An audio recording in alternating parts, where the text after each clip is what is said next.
Chers compatriotes, Guinéennes et Guinéens, en cette veille du Nouvel An, je m'adresse à vous, non seulement comme président de parti, mais également comme un citoyen, fils de ce pays, dont le destin est intimement lié au vôtre. L'année 2025 se termine dans un contexte critique qui marquera à jamais l'histoire de notre pays.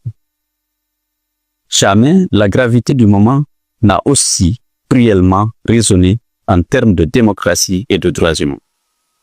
À cet égard, nous ne sommes plus au bord du précipice. Nous y sommes de plein pied, enfoncés par la violence et la tyrannie du CNRD et de son gouvernement.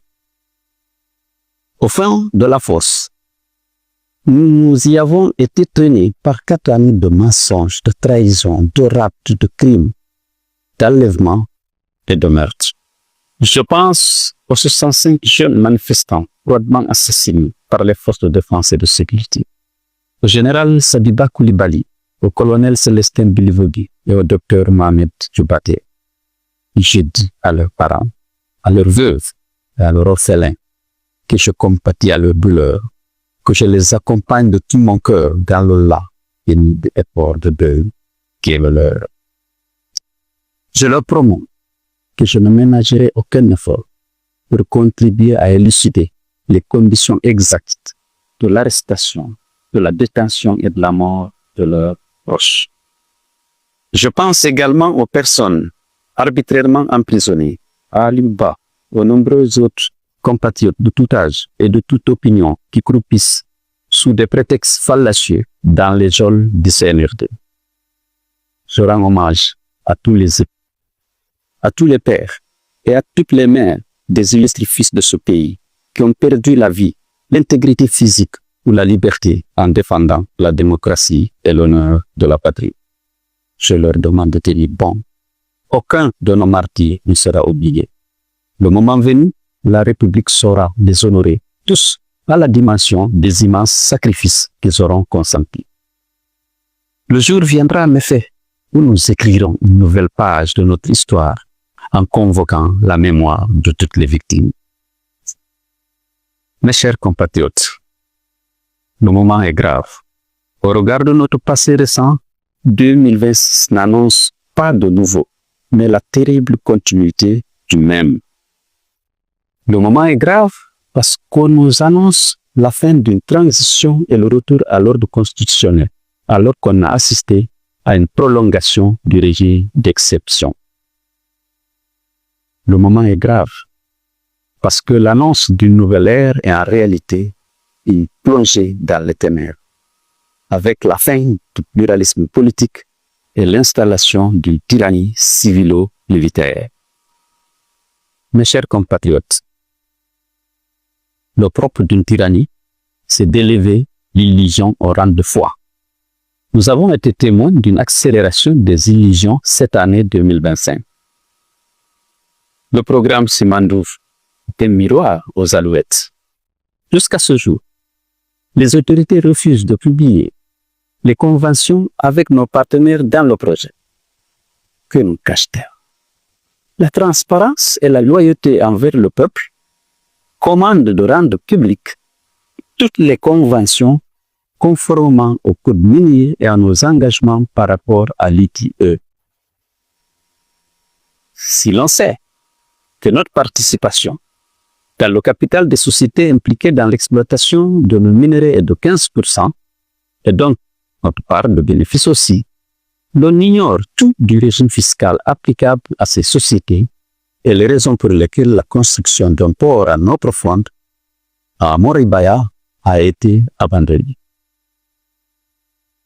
Le peuple a le droit de savoir où vont ces ressources et comment l'argent public est utilisé.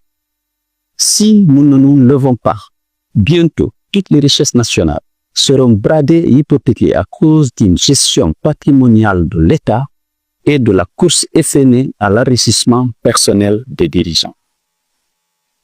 La crise que notre pays traverse n'est pas seulement politique ou économique. Elle est aussi morale. Une crise où nos valeurs sont bafouées, nos symboles affaiblis et où la confiance entre les institutions et les citoyens est profondément brisée. Même une partie de l'élite, disposant de bonnes informations et de capacités d'analyse indéniables, n'a pas échappé à la corruption et à l'intimidation du pouvoir, pour s'ériger très souvent en défenseurs chevronnés de la mauvaise gouvernance, des meurtres, des disparitions forcées, des privations de liberté et même du parjure. Mes chers compatriotes, après le coup d'État par les armes du 5 septembre 2021, nous venons d'assister à un coup d'État par les jurys ce 28 décembre 2025. Heureusement, l'UFDG ainsi que les autres acteurs des forces vives de Guinée n'y ont pas participé, ni directement, ni indirectement.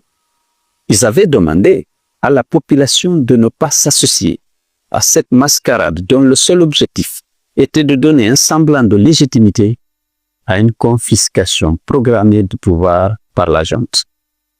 Nous nous réjouissons de constater que notre message a été largement entendu et suivi. Nous savons que les autorités ne manqueront pas de proclamer des résultats qui n'auront aucun rapport avec la vérité des jurys. Elles ne se priveront pas d'accroître démesurément les taux de participation et les votes favorables à leurs candidats. Mais tous les observateurs objectifs savent que l'écrasante majorité des Guinéens a refusé de s'associer à ce second coup d'État du chef de la junte. Je tiens à les remercier et à les féliciter pour cette attitude digne et responsable, car ce scrutin n'a été ni démocratique, ni conforme au serment de Mamadi Doumbia de ne pas être juge et parti. Ce n'est pas un président de la République qu'on a cherché à élire, c'est un roi qu'on a demandé d'introduire. Mais qu'on le sache, on peut confisquer un scrutin, mais on ne confisque pas une conscience. On peut détourner un résultat, mais on n'efface pas la volonté d'un peuple debout. Les Guinéens n'ont jamais baissé les bras. Ils ne les baisseront pas cette fois-ci non plus. Ils savent que si le chemin peut être long, la victoire dans la lutte pour la démocratie est certaine. Le combat pour la démocratie est un combat de longue haleine. Les Guinéens, qui ne manquent ni d'esprit patriotique, ni d'esprit de sacrifice, sont prêts à le mener jusqu'à la victoire. Je sais que rien, ni la menace, ni l'intimidation, ni la part de gain, me les détournera de ce combat exaltant. Mes chers compatriotes, la seule alternative que nous offre le CNRD, son gouvernement, est celle de résister ou de périr.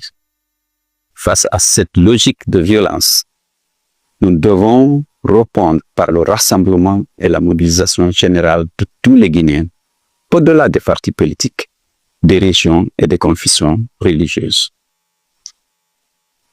Dans cet élan, une place de choix doit revenir à la jeunesse. Jeunes de Guinée, ne vous laissez pas raconter l'histoire de votre pays. Faites-la, ou débordez de patriotisme, vous bouillonnez d'énergie. En plus, vous avez le nombre, puisque les moins de 35 ans représentent plus de 70% de la population. Prenez conscience de votre force, mobilisez-vous, organisez-vous, occupez l'avant-scène du combat pour la démocratie et les libertés. Le pays a besoin de vous. Arrêtez de subir les arbitres d'un pouvoir que vous n'avez pas choisi. Mamadi Doumbia doit partir. Celui qui a violé la charte de la transition et sa parole d'officier ne respectera pas la Constitution et vos droits et libertés que celle-ci protège. Mes chers compatriotes, comme vous le savez, l'UFDG est suspendu, injustement et sans aucune base légale, avec l'unique objectif de nous faire taire et de nous exclure. Il se trompe, car on ne suspend pas une idée, on ne dissout pas un idéal. Rien n'arrêtera le train de la liberté de l'UFDG. Face à l'intimidation et à la corruption, les plus fragiles, les cyniques et les opportunistes descendront du train. Mais ils seront immédiatement remplacés par d'autres encore, plus nombreux et plus déterminés. L'UFDG a l'ambition de conquérir le pouvoir et de l'exercer au bénéfice de toute la Guinée et de tous les Guinéens. Mais le parti se veut surtout à l'avant-garde d'un combat plus noble encore, celui d'être un rempart sûr contre les violations des droits de l'homme et les restrictions de liberté. C'est pourquoi il ne peut se prêter à la compromission ni servir de caution à la tyrannie. Je félicite ces militants, hommes et femmes, de toutes les générations, de toutes les catégories sociales, restés fidèles à l'idéal démocratique et qui, malgré toutes les manœuvres de déstabilisation, restent mobilisés et déterminés à défendre le parti et ses idéaux. Qu'un groupuscule, même armé, ne pourra avoir raison de la souveraineté populaire et de la volonté de la majorité. À toutes et à tous, je souhaite du fond du cœur bonne et heureuse année 2026. Qu'elle soit pour vous tous l'occasion d'améliorer sensiblement vos conditions de vie et de faire prospérer vos entreprises et vos projets. Qu'elle soit pour vous une année de bonne santé, de progrès et de réconfort. Vive la République, vive la démocratie et vive la Guinée libre, fière et indivisible.